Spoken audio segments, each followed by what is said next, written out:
हे friends, तो काफी quick review में बात करेंगे अक्षय कुमार की रिसेंट रिलीज हुई फिल्म या फिर कहूँ काफी टाइम से लटकी हुई फिल्म जो कि कभी ओटीटी की तरफ मुड़ करके देखती कि यहाँ पर इसे रिलीज कर देना चाहिए, लेकिन जबकि अमेजोन के साथ साथ खुद फिल्म के सूर्या प्रोड्यूसर बने बैठे हैं तो वो भी चाहते थे कि ये फिल्म थिएटर में रिलीज होकर के अक्षय कुमार के स्टारडम पर ही कुछ ना कुछ अच्छी कमाई कर उन्हें दे दे, क्योंकि देखा जाए तो जो ट्रेंड या फिर कहूँ ट्रैक रिकॉर्ड अक्षय कुमार की पुरानी फिल्मों का रहा है, उसी के चलते इस आइडिया को पिच कर काफी टाइम पहले ही इस फिल्म को लेकर के प्राइम वालों ने भी अपना मन बना लिया था, या फिर कहूँ अक्षय कुमार से लेकर के सूर्या रॉय पोथरू की टीम ने भी इस फिल्म की सक्सेस को ही देख करके ये डिसीजन लिया था कि हिंदी बेल्ट में जबकि ये फिल्म उड़ान एके सूर्या रॉय पोथरू के नाम से काफी ज्यादा मशहूर हो चुकी है, तो उसे कैश एंड ग्रैब करते हुए अक्षय कुमार को लेकर के फिल्म बनाई जाए। लेकिन फिर क्या था, कोविड जैसी सिचुएशन के बाद लोगों के बहुत ही ज्यादा ओपिनियन चेंज हो गए, जिसके बाद जाकर के अक्षय कुमार के करियर की फिल्में अभी रिसेंट टाइम की बॉक्स ऑफिस पर किस तरीके का कमाल कर दिखा रही है वो बात आपको भी पता होगी। और शायद मेकर्स उसी से डरते हुए इस फिल्म को लेकर के अपनी रिलीज को कंफर्म ही नहीं कर रहे थे, लेकिन अब जब फाइनली ये फिल्म थिएटर में रिलीज हुई है, वो भी पूरे 2.5 घंटे की लेंथ के साथ,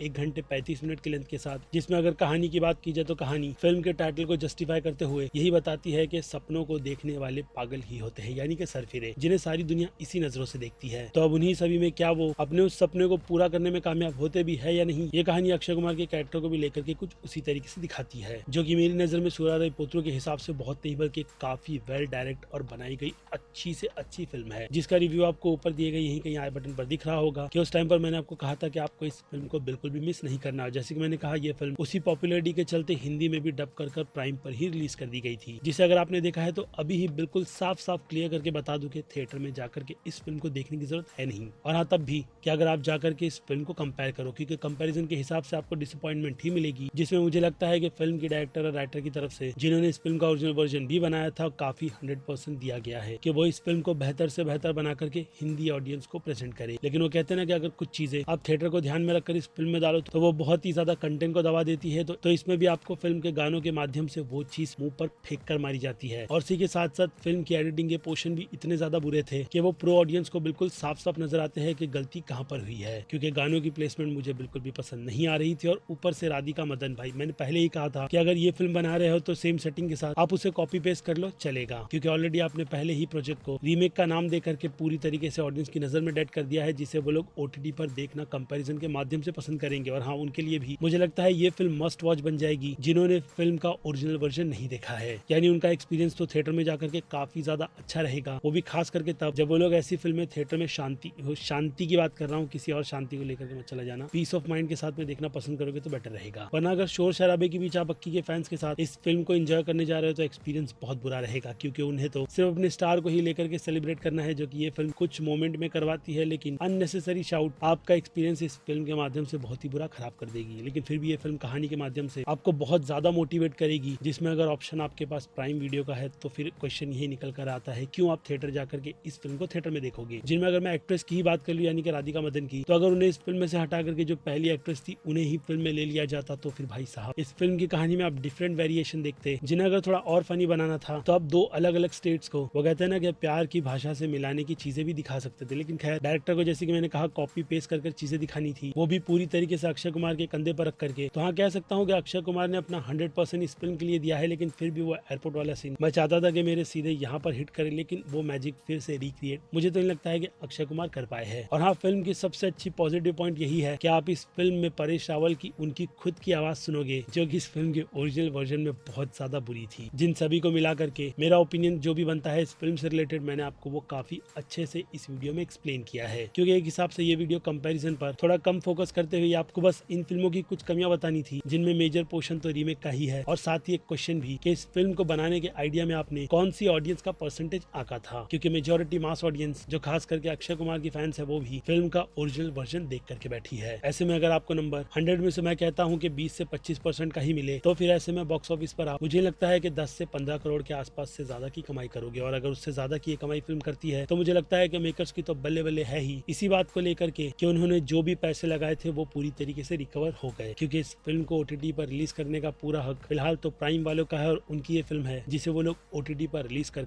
कहीं ना कहीं इस फिल्म की ऑडियंस भी ढूंढ लेंगे। बाकी प्रोड्यूसर्स तो इसकी डील के ही चलते अगर बॉक्स ऑफिस पर ठीक ठाक से कमाई कर ले तो फायदे में रहेगी ही, जो कि ऑडियंस के माध्यम से फिलहाल तो मुझे ये फिल्म नहीं लग रही। जिसे अब अगर रीमेक के नाम पर ही अगर मैं रेटिंग दूं तो जैसे कि मैंने कहा कि सोच काफी ज्यादा ऑनेस्ट थी, ठीक विक्रम वेदा फिल्म की तरह, लेकिन वो कहते हैं ना कि गलत टाइम पर गलत डिसीजन, फिल्म के रीमेक की ऐसी से ऑनेस्ट वर्जन को बहुत ही ज्यादा हार्म करता है और मुझे लगता है कि शर्फिरा उन सब पर एक काफी अच्छा लेसन रहेगी कि आगे चलकर वो लोग ऐसी फिल्म को बिल्कुल भी रीमेक ना करे जिनके बारे में मेजोरिटी ऑडियंस को पता हो, क्योंकि उड़ान AKA सुरानाई फिल्म मेरी नजर में क्या कई सारी ऑडियंस की नजर में अंडररेटेड तो है नहीं। बाकी अब रेटिंग पर आ जाए तो मास ऑडियंस डेफिनेटली इस फिल्म को बी की कैटेगरी में रखेगी। तो वही बात की जाए क्रिटिक्स की, तो क्रिटिक्स का प्यार इस फिल्म को आपको पता ही होगा कि कितना ज्यादा भर भर कर दिया जा रहा है, क्योंकि वो लोग फिल्म रीमेक से हट करके हिंदी में कैसी बनाई गई है उसी को देख करके आते हैं और फिर उसी हिसाब से उनकी रेटिंग भी निकल कर आती है, जो कि इस फिल्म के केस में उनकी तरफ से डेफिनेटली एक ही निकल कर आएगी। जिसे अगर मैं अपनी नजर से देखूं तो फिल्म में बस एक्टर्स, कुछ गाने, इन्हीं चीजों के अलावा कोई भी चीजें डिफरेंट नहीं थी। यानी ये फिल्म मेरी नजर में रीवॉच की कैटेगरी में आ रही थी, जिसे देख करके मैं अगर ऑनेस्टली कहूँ तो कहीं ना कहीं बोर हो रहा था। और इसी हिसाब से इस रेटिंग को B- से ज्यादा की नहीं बनेगी, जिसके अगर ओरिजिनल वर्जन को मैंने नहीं देखा होता तो फिर भी इसके गाने और एडिटिंग के पोर्शन को ध्यान में रखकर मैं इस फिल्म को कहीं ना कहीं